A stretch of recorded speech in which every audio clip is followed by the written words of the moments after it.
Rema hari ini, Mazmur 23 ayat 4. Sekalipun aku berjalan dalam lembah kekelaman, aku tidak takut bahaya, sebab Engkau besertaku. Gadamu dan tongkatmu, itulah yang menghibur aku.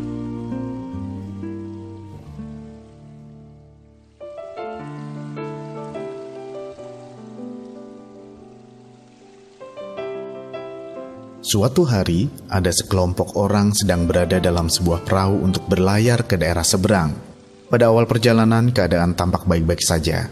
Hingga di tengah perjalanan, tiba-tiba mereka merasakan hembusan angin yang cukup kencang dan perahu itu diterpa gelombang air. Perahu itu pun terombang-ambing dan membuat semua penumpang di dalam perahu ketakutan. Dalam keadaan panik dan ketakutan, sebagian besar dari mereka sudah membayangkan bagaimana jika mereka tenggelam, tidak dapat diselamatkan, dan pikiran-pikiran negatif lainnya. Di saat semua orang terlihat panik dan ketakutan, ada satu penumpang yang terlihat tenang dan tertidur. Dia adalah Yesus, guru dari para murid yang sedang ketakutan karena perahu mereka diterjang ombak. Murid-murid itu pun pada akhirnya membangunkan Yesus.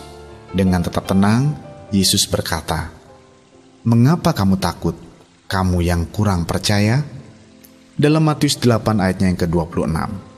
Lalu dia menghardik angin dan seketika itu juga danau itu menjadi teduh kembali. Mengapa Tuhan menyebut murid-muridnya sebagai orang yang kurang percaya? Ya, karena mereka tidak menyadari bahwa dari sejak awal Tuhan Yesus yang berkuasa atas segalanya ada di dalam perahu, sehingga damai sejahtera mereka tersingkirkan oleh kekhawatiran dan ketakutan. Tanpa kita sadari, seringkali kita seperti murid-murid Tuhan Yesus.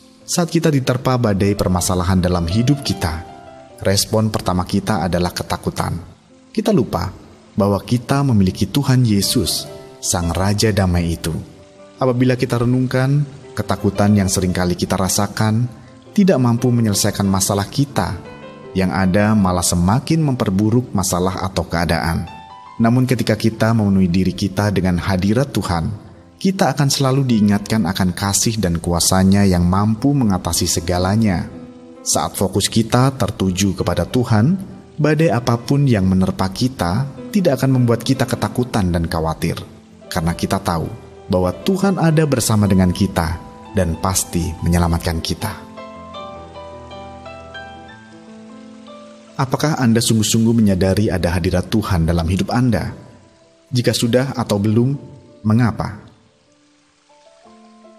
Menurut Anda, mengapa menyadari hadirat Tuhan bisa membuat kita hidup penuh dengan damai sejahtera?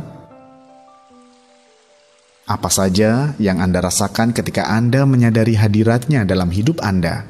Tuliskanlah.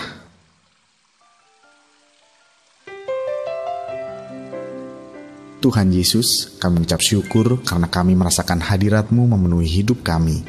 Kami percaya, keadaan apapun yang sedang kami hadapi saat ini, Engkau tetap bersama kami dan akan menolong kami, sehingga kami tetap merasakan damai sejahtera di dalam hati kami. Di dalam nama Tuhan Yesus kami berdoa. Amin. Menyadari hadirat Tuhan dalam hidup kita membuat kita selalu dipenuhi dengan damai sejahtera Allah.